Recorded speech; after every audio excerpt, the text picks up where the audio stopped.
Hi friends, சளிக்கு ஒரு home remedy பார்க்கலாம். வீட்டிலையே நம்ம எப்படி பண்ணலான்னு சொல்லிட்டு குழந்தைங்களுக்கு ரொம்ப நல்லது இது கொடுத்தா.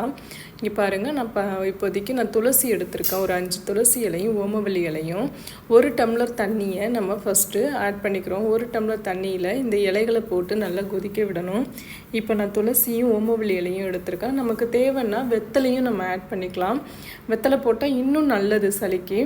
இது வந்து 1 வயசு குழந்தையிலேருந்து நம்ம கொடுக்கலாம். 1 வயசு குழந்தைங்களுக்கு ஒரு 2 ஸ்பூன் போல் கொடுத்தா போதும். இப்போ இது வீட்டிலேயே நம்ம ரெடி பண்ணி கொடுக்கும்போது நமக்கு ஈஸியாக ரிசல்ட்டு தெரியும். இந்த பொடி என்னன்னு பார்த்தீங்கன்னா, நான் வந்து மிளகு, ஜீரகம், கிராம்பு இது 3ஐயும் நல்லா வறுத்துட்டு அரைச்சிருக்கேன். அதில் 2 ஸ்பூன் சேர்த்துப்போம். அடுத்து 1 துண்டு இஞ்சி. நான் இன்றைக்கி ஒரு வேளைக்கு கொடுக்குறேங்கிறதுனால நான் 1 துண்டு இஞ்சி சேர்த்துருக்கேன். அதை நல்லா இடித்து அந்த தண்ணியில் போட்டுடலாம். இப்போ இந்த தண்ணி நல்லா கொதிக்கணும். இப்போ நான் 1 டம்ளர் தண்ணி சொன்னேன் இல்லையா, அது பாதி அளவாக சுண்டி வர அளவுக்கு கொதிக்கணும். இப்போ பாருங்கள், நல்லா கொதிச்சிருச்சு. இந்த மாதிரி கொதித்த உடனே நாம் இதை ஒரு ஸ்டெயின் பண்ணி வடி ஃபுல்லாத்தையும் நம்ம நல்லா வடிகட்டிடணும்.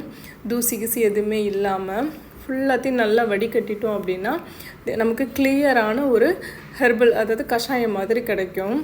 இதை நாம் குழந்தைங்களுக்கு ஸ்பூன்லேயும் கொடுக்கலாம், டம்ளர்லேயும் கொடுக்கலாம். டம்ளரில் குடிக்கிற குழந்தைங்களுக்கு டம்ளர்லேயும் கொடுக்கலாம், கிளாஸ்லேயும் கொடுக்கலாம். நான் இப்போ இங்கே பாருங்கள், 1 கிளாஸ் எடுத்த தண்ணியில் 1/2 கிளாஸாக வர அளவுக்கு சுண்டை வச்சு எடுத்திருக்கேன். இதை மாதிரி கொடுக்கும்போது இப்போ இருக்கிற பனிக்காலத்தில் நம்ம கொடுக்கும்போது ரொம்ப நல்லது. சளி தொல்லை இருக்கிறவங்களுக்கு நம்ம கொடுத்தோம் அப்படின்னா பெரியவங்களும் இதை குடிக்கலாம். அதுவுமே ரொம்ப நல்லது தான் உடம்புக்கு. நீங்களும் ட்ரை பண்ணி பாருங்கள். இதில் எந்த ஒரு சைடு எஃபெக்டும் இருக்காது. தேங்க்யூ ஃபார் வாட்சிங் திஸ் சேனல்.